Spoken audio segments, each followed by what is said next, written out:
मीरा ने नई मां की भूमिका निभाते हुए करुण को स्कूल के लिए तैयार करने की कोशिश की। हालांकि करुण ने यह स्पष्ट कर दिया है कि वह उसे अपनी मां के रूप में नहीं चाहता है। मीरा के अपने अधिकार का दावा करने के प्रयासों के बावजूद करुण ने उसके प्रयासों को खारिज कर दिया है, जिससे यह स्पष्ट हो गया है कि वह उसे अपने जीवन में स्वीकार करने के लिए तैयार नहीं था। तभी नित्या आ गई और उसने करुण को एक नया वीडियो गेम खरीदने के लिए बाहर ले जाने की पेशकश की। करुण विचार से प्रसन्न होकर उत्सुकता से सहमत हो गया।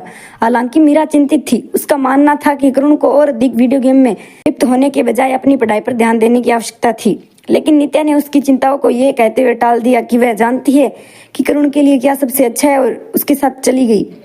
मीरा तेजी से दरकिनार महसूस कर रही थी। उसने करुण को सही रास्ते का पर मार्गदर्शन करने का संकल्प लिया, ले ही मीरा को नित्या के खिलाफ क्यों न जाना पड़े। इस बीच हॉस्पिटल में काश्मी नागेश से यह जानने की कोशिश कर रही थी कि देवराज फरीदाबाद क्यों आया था। नागेश ने खुलासा किया कि देवराज 15 अगस्त को एक बड़े धमाके की योजना बना रहा था। इस खुलासे से काश्मी को झटका लगा और उसे एहसास हुआ कि खतरा आसान था। मरने से पहले नागेश ने उसे बताया कि उसे सनराइज होटल के कमरा 420 में और जानकारी मिलेगी। इस इम्पोर्टेंट सुराग के साथ काश्मी ने आगे की जांच के लिए दिल्ली जाने का फैसला किया। काश्मी और उनकी टीम जल्द ही सनराइज होटल पहुंच गई। कमरा नंबर 420 की तलाशी लेने की तैयारी थी। हालांकि उन्हें प्रद्युम्न ने रोक दिया, जो अप्रत्याशित रूप से प्रकट हुआ और उनकी उपस्थिति पर सवाल उठाया। उसे वहां देखकर काश्मी हैरान रह गई। जब प्रद्युम्न ने उनकी गतिविधियों के बारे में पूछा तो काश्मी ने सर्च वारंट पेश किया, जिसमें बताया कि उसे एक बम की साजिश के बारे में सूचना मिली थी और संदिग्ध होटल में हो रहे थे। हालांकि प्रद्युम्न ने उसे आश्वस्त किया कि उसने स्थिति को गलत समझा है, ये दावा करते हुए कि वह एक बिजनेस सौदे के लिए वहां आया था और अगले दिन फरीदाबाद जाने की योजना बना रहा था। पूरी तलाशी के बाद पुलिस को कमरे में कुछ भी नहीं मिला। जब वे चले गए तो काश्मी ने पुलिस इंस्पेक्टर को अपनी चिंता बताई। उसे संदेह था कि अगर प्रद्युम्न वाकई इस साजिश में शामिल था तो उसे पकड़ना मुश्किल होगा। उसने तुरंत रौनक को स्थिति के बारे में बताया। रौनक ने काश्मी को प्रद्युम्न पर कड़ी नजर रखने की सलाह दी और काश्मी ने संकेत दिया कि उसके दिमाग में एक योजना है।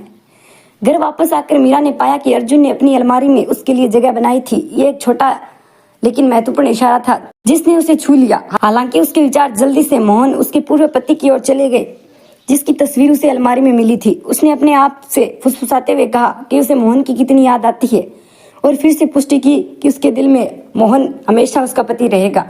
जब वह इन विचारों में खोई हुई थी तो गलती से एक गेंद तस्वीर से आ टकराई। फिर करुण कमरे में आया और मीरा से गेंद वापस मांगने लगा, लेकिन मीरा करुण के व्यवहार से अभी भी निराश थी। उसने तब तक गेंद वापस करने से इनकार कर दिया जब तक कि वह माफी नहीं मांगता। हालांकि करुण ने माफी मांगने से इनकार कर दिया और जबरन उससे गेंद ले ली।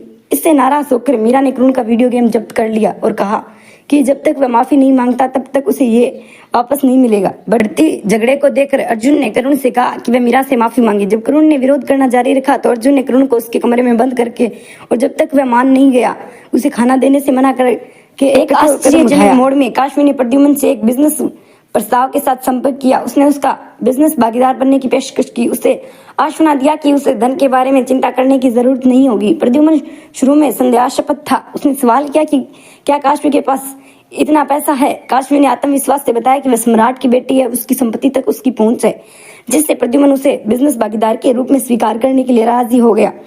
जैसे जैसे एपिसोड खत्म होने वाला था, अर्जुन ने करुण की ओर से माफी मांगी मीरा से, जिससे परिवार के भीतर चल रहे तनाव और जटिल गतिशीलता पर प्रकाश डाला गया। प्रिकेप के आने वाले समय में और भी ड्रामा होने का संकेत दिया है, जिसमें काश्मी ने अर्जुन की जिंदगी में वापस न आने का फैसला किया और प्रद्युम्न ने चौंकाने वाला खुलासा किया है कि काश्मी उसके बच्चे की मां बन सकती है।